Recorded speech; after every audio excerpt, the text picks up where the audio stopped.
Pugsan ko niyag pakilaw sa iyahang kargadang binloron.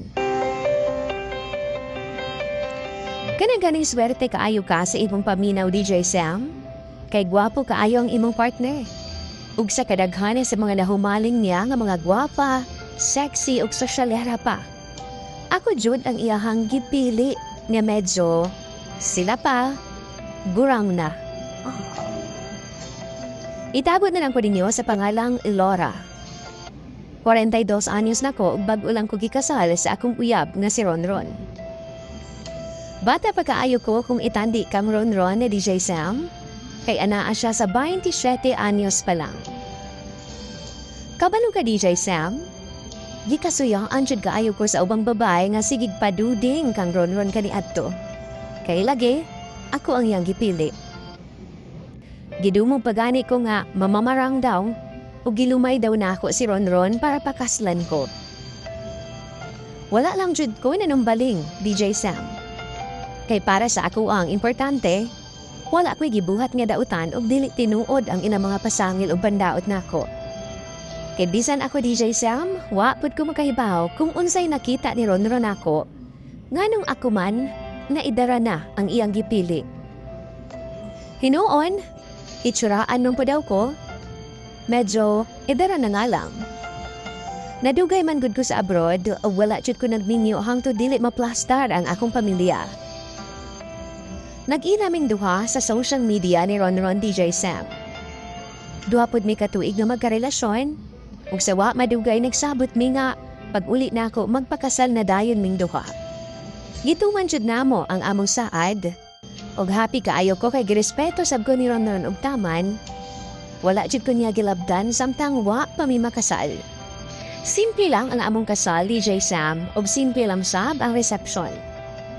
Pagkagabi, nagrenta jud mi og kwarto sa hotel, DJ Sam.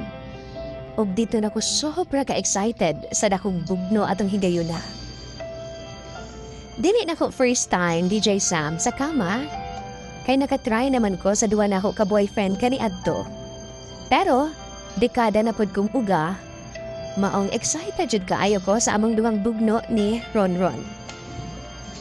Dihang nagbinigwasay nami o gibuhat na namo ng sikat ka posisyon nga 69, kalit nga na ako'y nalasahan og medyo crunchy man. Mura kong nagkilaw og crispy mix, DJ Sam. Gitry na ako nga baliwalaon pero di jud makaya. Kaysa tinuod lang to ka isag baho. Maong duol man ko sa switch sa suga, DJ Sam. Akong gipasiga. Ug nitambad sa akong naw ang pisot niya nga tabadidoy. Yun. Why tuli si Ronron, DJ Sam?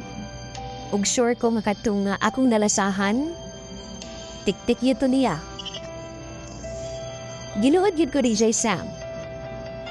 Wala jud ko mipadayon ug nagmugmug kog taman. Nagmouthwash ug nagtoothbrush. Pagkasunod namong dula duha, nihangyo jud ko niya nga dili na kumukaon sa iyaha. Sa una, okay pa, pero sige man siya padungog-dungog na ako, DJ Sam. Nga lami gid daw to kaayo. Palingog-lingog na lang gid ko, DJ Sam.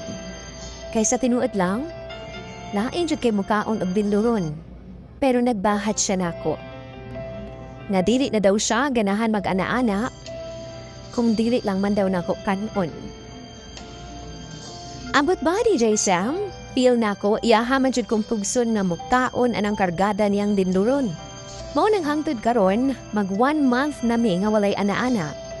Ug sa tinuod lang, gimingaw na pud paya ako. Pero murag, dili naman ako kaya ang iyang kondisyon, DJ Sam. Kamu daw, bi?